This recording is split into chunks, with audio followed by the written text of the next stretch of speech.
convencer essa criança de não se submeter ao aborto. Essa criança de 11 anos que não tem condições nem físicas de gestar uma criança, quiçá sociais, de não realizar o aborto. E aqui não se trata, excelências, de ser abortista ou não ser abortista, de ser de esquerda ou não ser de esquerda, de ser de direita ou não ser de direita. Aqui se trata da presunção absoluta de que nenhum dos senhores aqui dentro da sala, nenhuma das senhoras aqui dentro da sala, pais, gostariam de ver uma filha de 11 anos violentada sexualmente. Oi? E num determinado momento a juíza pergunta para ela, mas você não acha que o pai dessa criança gostaria que a senhora tivesse falado? O pai da criança que cometeu o estupro. A juíza está preocupada mesmo com o pai da criança. Responsabilidade social. Vossas excelências, quando vêm aqui à frente, precisam necessariamente ter empatia, com todo respeito a todas as religiões. O Brasil não é um país leigo, é um país laico. Então o Brasil respeita todas as religiões, inclusive o direito de não ter religião. Então não falo aqui de religião, falo tão somente de empatia, de se colocar no lugar do outro. Se fosse a filha de Vossa Excelência, indubitavelmente, muito difícil, Vossa Excelência insistiriam na continuidade dessa gestação. Então, no primeiro momento, trouxe como exemplo a responsabilidade em caráter social. Para a gente refletir um pouquinho, doutor Gabriel, e aí quando eu falo de estupro institucionalizado, quando uma juíza, excelências, convence uma criança, numa audiência, a não abortar, nós temos uma lei que está vindo à mente, Vossa Excelência, chamada Lei de Abuso de quê? Lá pela alteração trazida pela Lei 14.321, foi incluído um artigo 15A, lá na Lei de Abuso de Autoridade. Artigo 15A, excelências, que traz para nós a necessidade, transmutou a necessidade de tipificação, sabe o quê? Da revitimização. Revitimização quer dizer submeter uma pessoa vítima de crime a reviver desnecessariamente a prática delitiva. Lá atrás, a ministra Carmen Lúcia, do Supremo Tribunal Federal, falou de estupro institucionalizado, falou que o exame de corpo de delito, nos casos de violência sexual, só é legítimo se não houver outro meio de provar a materialidade delitiva. Porque você submeter, é claro que o homem pode ser vítima de estupro, mas na maioria das vezes é a mulher. Uma mulher vítima de estupro a práticas maçantes para provar a materialidade delitiva, isso deve ser a última ratio, quer dizer, a última via. Em regra, nós temos que buscar outros elementos de prova para não massacrar ainda mais essa vítima. Pode passar, doutor Gabriel.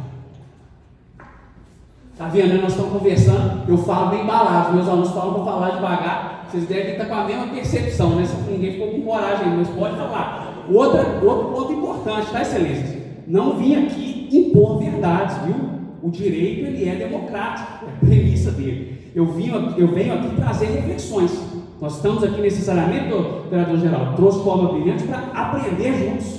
Eu falo isso no primeiro período, quando aula no terceiro período, e quando saio da faculdade no nono período, eu tenho exatamente o mesmo discurso. Vocês podem ter certeza que eu estou aqui hoje aprendendo muito mais com Vossa Excelência do que o contrário. Tá? Então, não é posições de verdade, mas veja lá a tipificação legal e vê se não enquadra. Gostaria de saber, submeter a vítima de infração penal ou a testemunha de crimes violentos. Crimes violentos são aqueles cometidos com violência ou grave o quê? Uma criança de 11 anos vítima de estupro, sabe qual crime que é? É estupro, mas não é qualquer estupro não. Não é o 213 não, é 217A, é estupro de vulnerável, é crime hediondo. A pena mínima é 8 anos, é crime hediondo, a regime inicial é fechada, é tranca. Não tem para onde correr. Bem, vamos lá. Há procedimentos desnecessários, repetitivos ou invasivos, que aleve a reviver sem necessidade o quê? Vamos verificar os complementos. A situação de violência. Mencionei que a juíza perguntou a ela se ela não achava que o pai dessa criança, aquele que a violentou, ia gostar dela abortar. Outras situações potencialmente geradoras de sofrimento ou estigmatização. Agora veja, olha o que nos diz o parágrafo 1º. Se o agente público permitir que terceiro intimide a vítima de crimes violentos, gerando indevida revitimização, aplica-se pena aumentada de 2/3. Parágrafo 2º. Se o agente público intimidar a vítima de crimes violentos, gerando indevida o quê? Revitimização, aplica-se a pena em dobro. Aqui eu encerro o primeiro ponto da nossa palestra. Responsabilidade social. Penso completamente diferente do doutor. Não tenho concordância nenhuma com o que você falou. Premissa de democracia. Que bom, nós precisamos conversar para de repente a gente chegar no meio termo, um mudar a ideia do outro, ou ainda que não, que a gente continue conversando. O que nós não podemos é negar os termos da lei. A administração pública, vossas excelências estão aqui para ensinar o princípio da estrita legalidade. Se lá no artigo 128 do Código Penal está dizendo que é permitido o aborto proveniente de estupro, cabe a juiz cumprir a lei. Não cabe a juiz conversar com a criança e tentar convencê-la do contrário. Não, dá para ver, né? Dá para ver, né?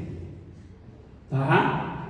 Bem, passado então esse primeiro momento, o segundo ponto da nossa palestra, olha que bacana. Vamos falar agora, calma que nós vamos falar dos dois, tá? Não fiquem bravos comigo. Mas vamos trazer o primeiro exemplo lá da lei 1079/50, porque o princípio da simetria, o que ele nos diz? O princípio da simetria, ele traz lá para nós aquilo que tem previsão em âmbito federal, necessariamente vem acompanhado em âmbito estadual e necessariamente vem acompanhado em âmbito municipal, claro, que guardando amparo com as suas peculiaridades. Estou acordando vocês, né? Falo alto, falo rápido, então pelo menos dormir no final do dia não vão. Bem, pode passar, doutor Gabriel, por favor. E eu preciso falar com vocês de direito penal. O que é direito penal? Porque todas as vezes que a gente fala de direito penal, né, nos vem à mente o direito de punir. Mentira ou verdade? Nos vem à mente o direito de punir, ou a necessidade de punir. Vejam bem, Vossas Excelências estão aqui batendo um papo com um advogado criminalista. Advogado criminalista é esse que nunca vai defender a impunidade, mas que traz para vocês a concepção do princípio da estrita legalidade, que Vossas Excelências conhecem melhor do que eu, e também da legalidade, dentro do processo penal. Dentro de um processo penal, em que sentido? Direito penal é muito fácil, é o direito que estuda o crime, o criminoso e a pena. É o direito de punir, doutor? É o direito de punir, excelência? Não é. Ele estuda o crime, o criminoso e a pena. Por que eu estou dizendo isso? Vocês nunca vão ouvir isso de novo, provavelmente. Mas direito penal é instrumento de garantia da liberdade individual. Por quê? Não, está errado, só para aprender. Muda isso aí. Não. Direito penal é instrumento de garantia da liberdade individual. Sabe por quê? Porque quando a gente fala do ato asqueroso de um camarada que violenta sexualmente uma menina de 11 anos, nós temos lá no artigo 217A a pena mínima de 8 e a pena máxima de 16. Pode o juiz, a depender do caso concreto, falar, não, mas esse crime, eu estou com raiva desse sujeito. Violentou uma menina sexualmente, eu estou bravo com ele. Vou colocar uma pena nesse caso aqui de 30. Pode? Ele pode ter vontade, gente? Claro que pode. Todo mundo pode. É aquele negócio, nós podemos, né, pensar, a gente pode pensar o que a gente quiser, né, excelência? A gente pode pensar o que a gente quiser, mas o juiz não pode colocar isso no papel de forma alguma. Por quê? Porque tem um princípio da legalidade. Não há crime sem lei anterior que o defina e não há pena sem prévia combinação legal. Sabe por quê, vereador geral? Porque senão o Estado, ele faz o que quiser em detrimento do indivíduo. O Estado, ele vai punir aquele que interessar, não à administração, excelências, mas aos administradores. Olha a gente aí combatendo a corrupção, no sentido lato, claro. Olha a gente aí combatendo o coronelismo, não é assim? Então, na verdade, eu preciso trazer para vocês alguns princípios de filtro do direito penal.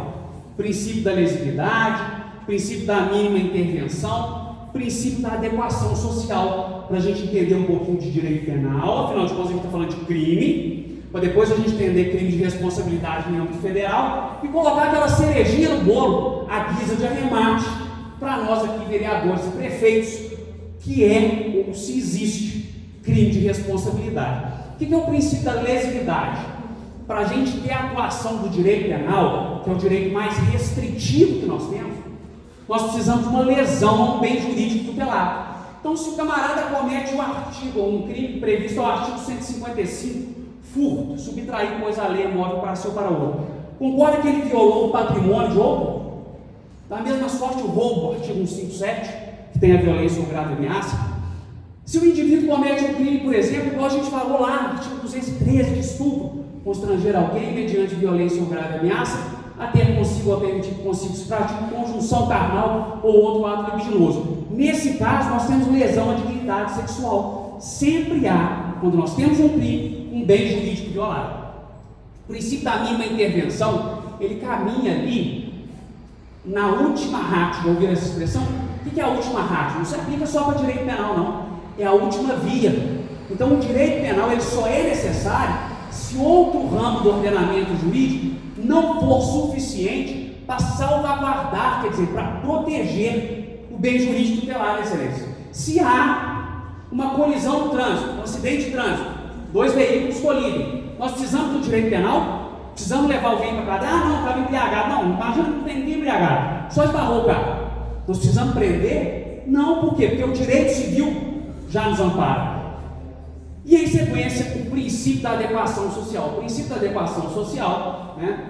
Eu peço aqui desculpa pela brincadeira, mas o princípio da adequação social, o exemplo categórico dele é o adultério, né? Os mais antigos aí vão lembrar, vocês lembram que adultério era crime? O adultério era crime, não é que o adultério hoje é bacana, é legal, não é isso, mas então somente ele foi tirado da esfera do direito penal, porque nós, comunidade civil, olhamos para o adúltero ou para a adúltera com repugnância, mas não uma repugnância ao ponto de entender que aquele que comete adultério deve ser o quê?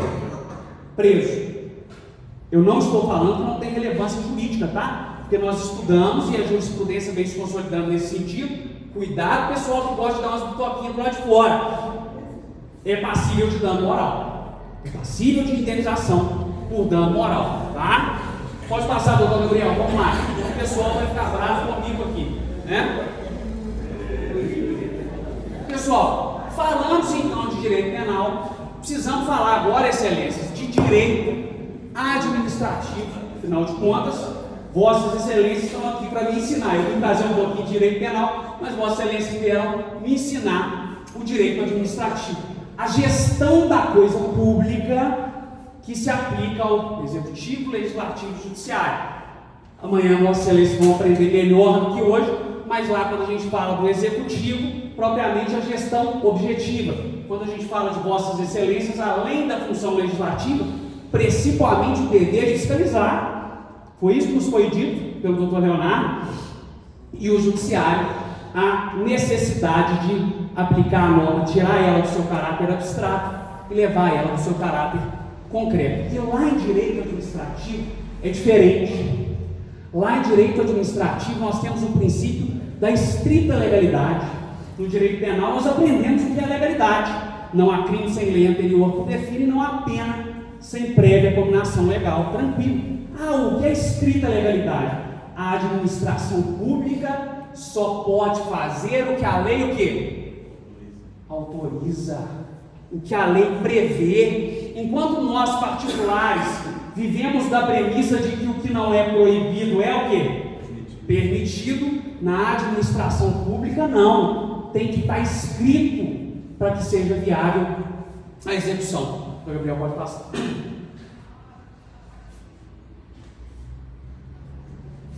E aí a gente precisa falar em processo.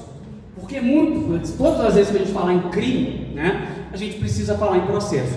Veja bem, o que eu estou dizendo para vossas excelências hoje se aplica também ao processo civil, se aplica também ao processo tributário e afins. Com certeza vossas excelências já tiveram a oportunidade de ajuizar uma determinada ação. Eu acredito, certo ou errado? A maioria. Correto?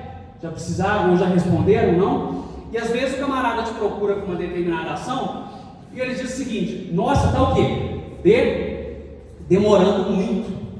Porque na verdade qualquer tipo de processo, especialmente o criminal, a gente vai ver se os crimes de responsabilidade são de natureza penal ou não, mas qualquer tipo de processo, ele precisa observar as garantias fundamentais. Eu já ouvi falar, garantia fundamental está lá em qual artigo da Constituição? 5º, isso mesmo. Os direitos fundamentais são aqueles de índole material, por exemplo, direito de propriedade, liberdade de quê? Expressão e afins, né? Direito à vida, direito de não ser torturado e afins. As garantias fundamentais não, vai embora não, doutor, eu estou vendo. As garantias fundamentais não. As garantias fundamentais são aquelas intraprocessuais. Já viram, né? Se forem sair mais, vão passar vergonha. As garantias fundamentais são aquelas intraprocessuais, quer dizer, dentro do processo.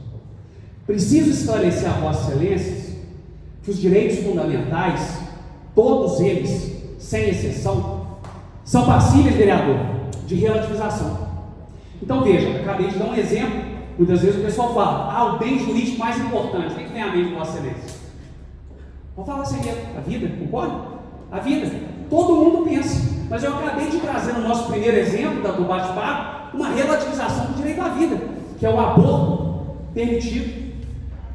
Liberdade de expressão. Está tendo uma discussão tão grande a respeito de liberdade de expressão hoje em dia, que eu não entendo por quê. Vossas Excelências, assim como eu, e a gente tem que bradar aqui o agradecimento aos nossos professores, aprenderam isso lá com a tia Teteca no segundo período. Liberdade de expressão nós aprendemos com a tia Teteca no segundo período, começamos a esquecer, né, com a internet. O que a tia Teteca falava? O seu direito termina quando começa o coleguinha, quando começa o outro. Então você pode pensar o que você quiser, você só não pode externar isso de forma que seja ofensiva ao outro.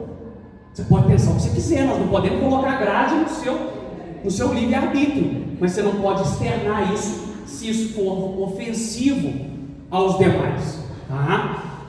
Devido ao processo administrativo, devido ao processo legal, contraditório, ampla defesa. Está repetido aqui, vou puxar a orelha do estagiário, porque a culpa sempre é do estagiário, não é assim? Está repetido. O que acontece? Quando eu falo com vocês, então, de devido processo, nós precisamos necessariamente observar, vereador Geraldo, você falou, o rito, foi isso que Vossa Excelência falou? Que já cometeram erros no passado porque não observaram o rito, não observaram o procedimento, talvez faltaram com o contraditório, não possibilitaram a ampla defesa. Sabe o que acontece quando não se observa o contraditório ou a ampla defesa? Artigo 564, inciso 4º do Código de Processo Penal. O processo é nulo. É por isso que Vossas Excelências precisam ter muita responsabilidade ao gerir a coisa pública, porque veja, vou fazer aqui um exemplo esdrúxulo. Imaginemos um policial que assiduamente combate o tráfico. Ele é completamente contrário ao tráfico. Todos aqui são contrários ao tráfico, não são? Não tenho dúvida. É um objetivo comum nosso combater o tráfico de drogas. Mas esse policial, ele passa dos limites. Ele entende que ele é o justiceiro. E aí ele pega um determinado camarada que é conhecido por ser traficante, mas ele não o prende em flagrante delito, e ele faz o quê? Ele bate nele, ele tortura ele para que ele confesse delito. E aí nós chegamos ao ponto, por favor, não me levem em cunho político, de que o Supremo Tribunal Federal, vou problematizar, tá? Peço vênias por eventual divergência, anulou o processo do nosso querido ex-presidente Luiz Inácio Lula da Silva. Falo querido, vou trazer 3 exemplos. Então vou me referir como querido tanto ao Luiz Inácio Lula da Silva como ao atual Bolsonaro, para ficar igual. E aí se diz, o Supremo Tribunal Federal fomentou a impunidade. Não sabe quem fomentou a impunidade? Vereador Geraldo. O juiz federal que combinou a sentença antes da audiência de instrução com o procurador da República, que não observou, excelência, o rito, que não observou o devido processo legal, que não observou o contraditório, que não observou a ampla defesa. Perfeito? Então, a nossa responsabilidade enquanto gestores é muito séria, porque é um ato nosso.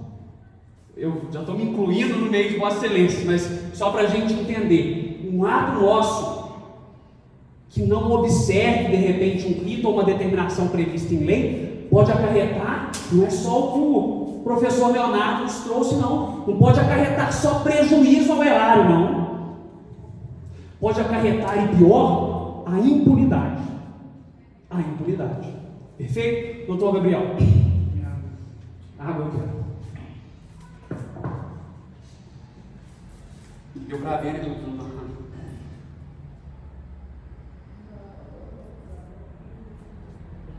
Obrigado, viu? Excelências, o que é, agora sim, entrando no cerne da nossa questão, prometo não ser muito demorado, já percebi pelos rostos de vocês, pelos olhos de vocês que estão cansados, mas o que é crime de responsabilidade? Então a primeira coisa que a gente tem que entender é a fonte do direito, a fonte primeira do direito, a fonte primária do direito, é a lei. Então é crime de responsabilidade aquele que está previsto em quê? Em lei. É crime de responsabilidade aqueles que estão previstos em lei. Lá nos diz que são crimes, agora estou falando em âmbito federal, tá, doutores? Entendam, por favor. São crimes de responsabilidade os atos do presidente da República que atentarem contra a Constituição Federal e especialmente para a existência da União, o livre exercício do poder legislativo, do poder judiciário, ou quem está brigando direto, executivo e judiciário, e dos poderes constitucionais dos estados. Aqui eu faço um parênteses, tá? Porque também sou um ferrenho crítico do poder judiciário quando ultrapassa os seus limites. O poder judiciário hoje cria uma insegurança jurídica muito grande, né, doutora? Obrigado, viu? Cria uma insegurança jurídica muito grande quando resolve também meter o bedelho em outros poderes. Nem sabe o que acontece, doutores? Tem excelência? Sabe o que acontece? Sabe quem fica prejudicado quando dois poderes começam a brigar? Quem, vereador Geraldo? O povo, não é? O povo, porque aí o executivo fala, o legislativo fala, não vou aprovar nada do executivo. E assim vai nessa briga de ego. Então, o ativismo judicial, né? Quando o poder judiciário não precisa interpretar, só precisa aplicar a lei, mas ele se põe a interpretar, é ato manifestamente lesivo, autoritário e violador da Carta Cidadã da Constituição Federal de 88. Então, o exercício dos direitos políticos, individuais e sociais, a segurança interna do país, a probidade na administração, a lei orçamentária, a guarda e o legal emprego dos direitos públicos, o cumprimento das decisões judiciais. É aqui que eu gostaria de fazer brevemente um alerta. Repito, não estou falando de A ou de B, de direita ou de esquerda. Estou falando que à época, estudiosos se debruçaram e entenderam que a pedalada fiscal da doutora Dilma Rousseff, fala doutora porque esse é o melhor juiz que também tem formação jurídica, da presidente à época Dilma Rousseff, violou a lei orçamentária e a probidade da administração, e por isso ela o quê? Foi o quê? Engraçada. Houve um impeachment, não é assim? E colocando já uma minhoquinha na cabeça dos doutores, para a gente entender daqui a pouquinho a natureza jurídica dos crimes de responsabilidade. Essa minhoquinha é o seguinte: a senhora Dilma Rousseff foi presa? Cumpriu pena? Vai refletindo aí, tá? Doutor Gabriel, bate cá. Então nós precisamos falar, agora sim, da natureza jurídica dos crimes de responsabilidade. Olha que legal que eu coloquei lá. A Lei 1079 de 50 disciplina os crimes de responsabilidade do Presidente da República e dos ministros de Estado. A sanção, doutores, é substancialmente política. Sabe o que é substancialmente política? Ela prevê como sanção a cassação de quê? Mandato e a inabilidade para exercer cargo público pelo período de quantos anos? Ela não comina a pena privativa de liberdade. Hugo, mas e se fosse constatado que eventualmente um ato de improbidade administrativa, uma violação ao erário, por exemplo, se deu por meio de um peculato? Peculato é crime, está lá no 312, no Decreto-Lei 2848 de 1940. Nesse caso, eu preciso ressaltar que as esferas administrativa, civil e penal são independentes. Então, ela pode responder pelo peculato e também responder perante o Congresso Nacional à época, nossa ex-presidente Dilma, perfeitamente. Outro ponto, eu falei a Vossas Excelências que ela respondeu perante o Congresso Nacional. Nós vamos ver uma diferençazinha, que daqui a pouco a gente tem que chegar onde interessa, que são aos vereadores e aos prefeitos. E aí vem a pergunta: prefeito ou vereador pratica crime de responsabilidade? Bate carta para nós, doutor Gabriel. Vamos lá. Artigo 2º define lá na lei 1079, os crimes definidos nessa lei, ainda quando simplesmente tentados, são passíveis de pena de perda do cargo, com inabilitação até 5 anos para o exercício de qualquer função pública imposta pelo Senado Federal, nos processos contra o Presidente da República ou Ministro de Estado, contra ministro do Supremo Tribunal Federal ou contra o Procurador-Geral da República. Excelência, falei aqui vereador?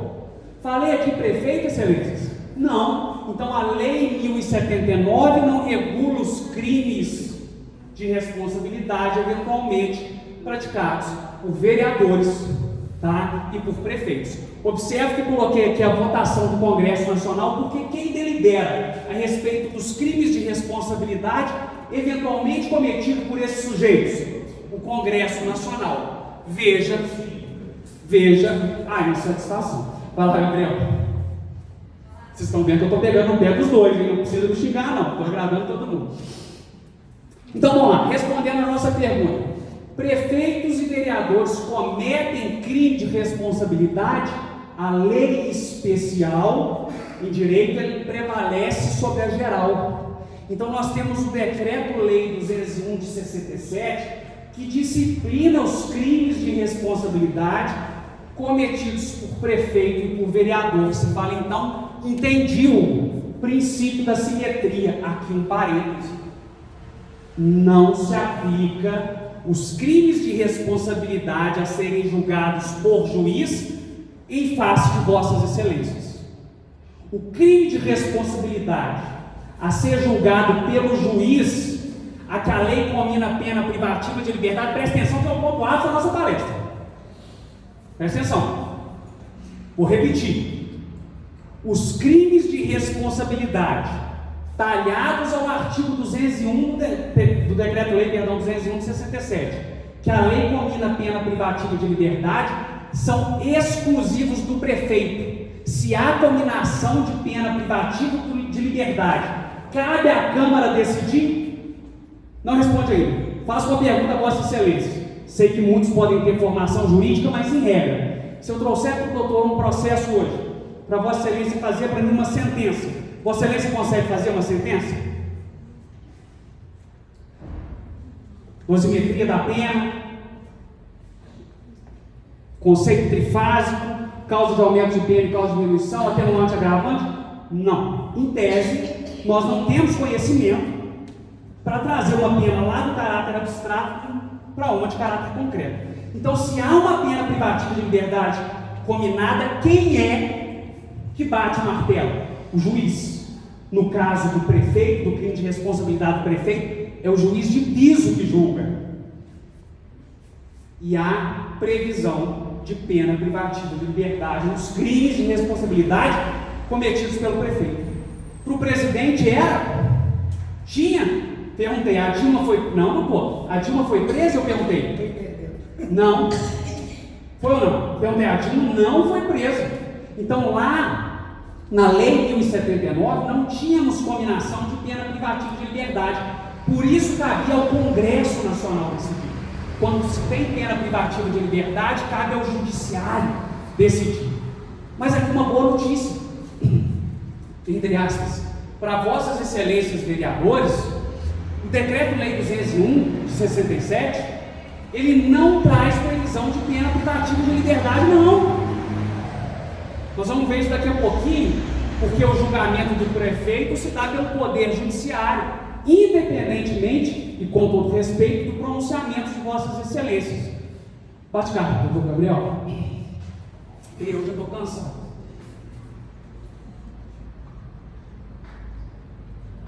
Peço desculpas, tá, pessoal, mas nós precisamos exaurir o conteúdo. O artigo 1º, então, do nosso Decreto-Lei 201. Já estou caminhando para o final, prometo. Podem guardar as pedras. Ele traz para nós as definições dos crimes cometidos pelo prefeito.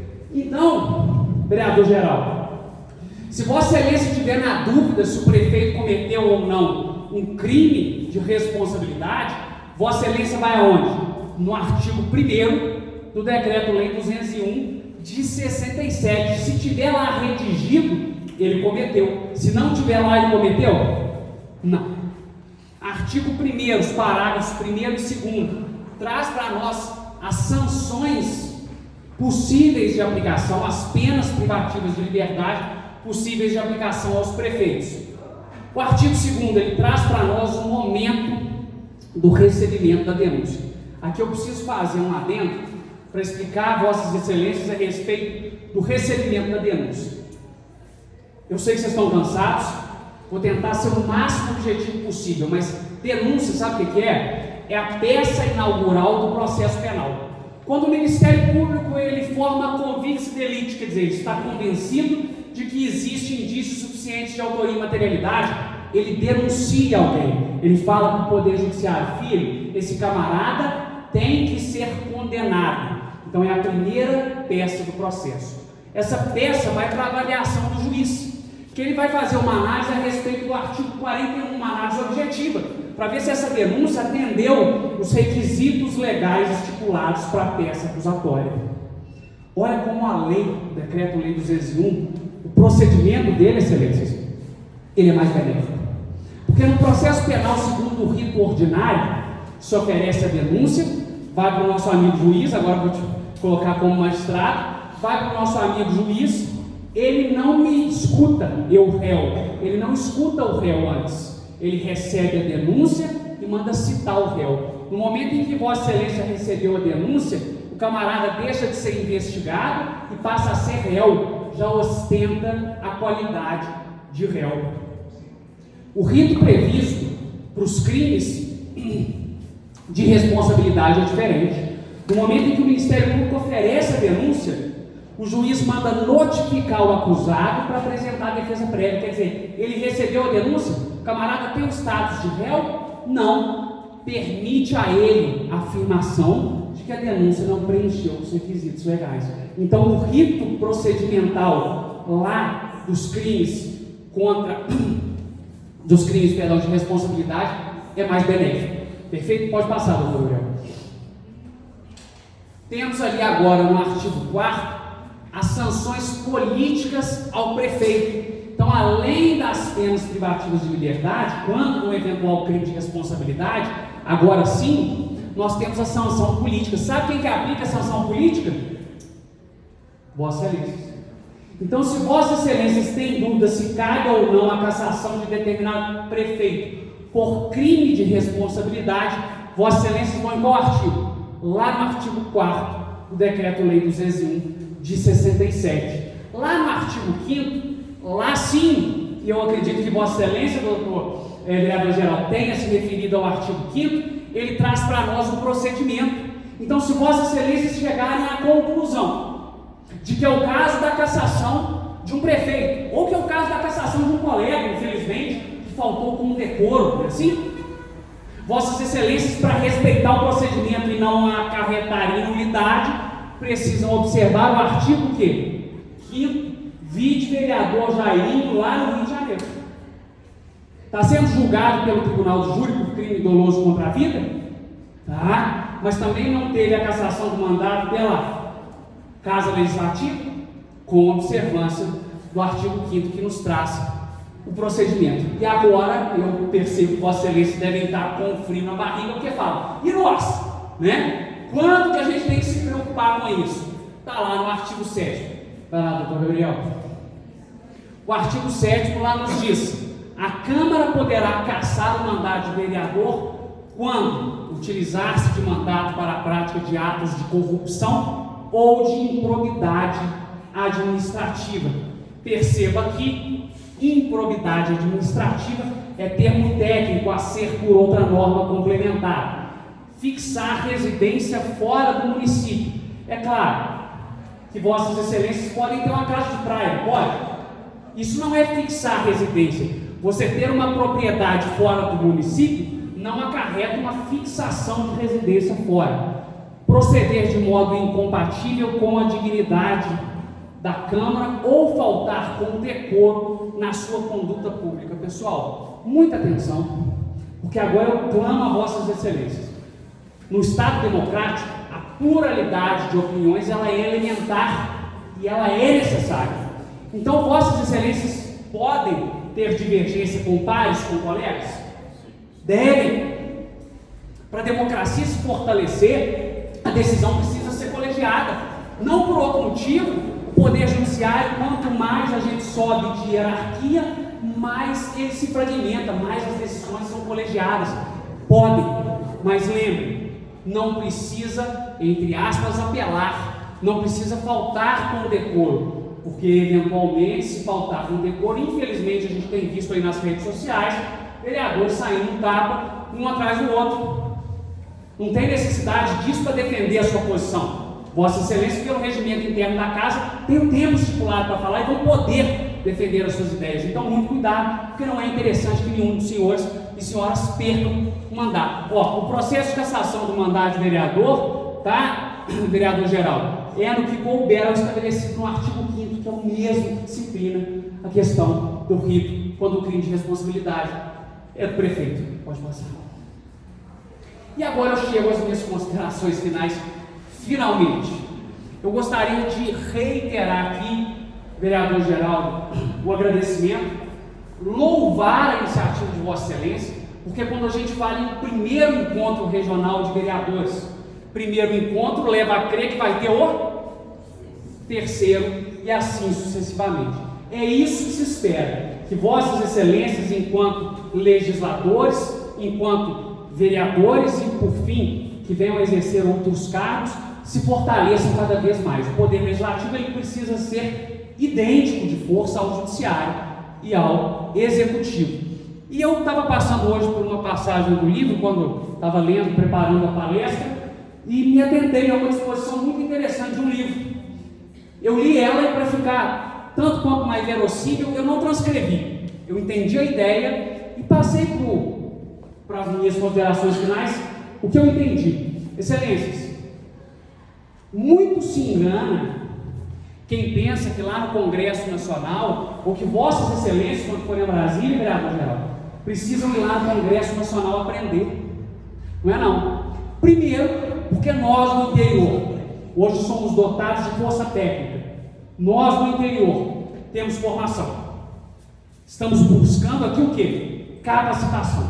Então temos força técnica. Segundo, porque eventualmente, lá numa Câmara Municipal de Cidade Grande ou num Congresso Nacional, se perderam valores, se perderam princípios que os homens daqui do interior possuem. E faço aqui a leitura a título de encerramento. Gostaria de deixar um recado a vocês antes da leitura final. Como diretor jurídico do Aprendiz, do Centro de Ensino Superior de Aprendiz, um recado da presidente Cristiane Mara do Nascimento aos vereadores, que o projeto EJA, para a formação até o ensino médio de jovens, adultos e idosos, inclusive, está à disposição de Vossas Excelências para indicação de bolsas para a contemplação da nossa índole, que é contribuir com a educação. Então, Vossas Excelências, quem ainda não conhece, conheça, e a instituição está à disposição para recebê-los e ouvir eventual indicação de bolsas, eventual indicação de comunidades que precisam de formação. Por fim, Excelências, está lá, se engane muito quem entende que a política do interior deve aprender a gestão da coisa pública com a política dos grandes centros ou, quiçá, do Congresso Nacional. Na verdade, um homem bom e simples do interior, com ânsia de aprendizado e foco na ideal gestão da coisa pública, é quem tem a somar e ensinar, para que a virtude de compatibilidade do direito e da ética esteja cada vez mais próxima da política nacional. Não menti. Aprendi muito mais com Vossa Excelência que Vossa Excelência comigo. Muito obrigado.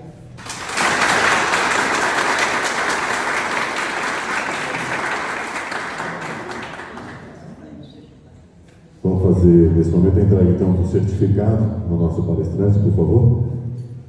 Eu queria avisar os senhores participantes também que o certificado dos senhores, aqueles que vão participar apenas hoje, já pode ser pego, né, na secretaria, por favor. E aqueles que vierem amanhã também estará disponível na secretaria. Ok?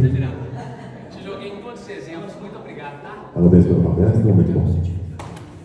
Senhores, amanhã, 8 da manhã, um novo encontro, ok? Obrigado a todos, boa viagem para as pessoas que vão retornar para as suas cidades. Nós aguardamos vocês aqui amanhã. Muito obrigado, valeu.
Você vai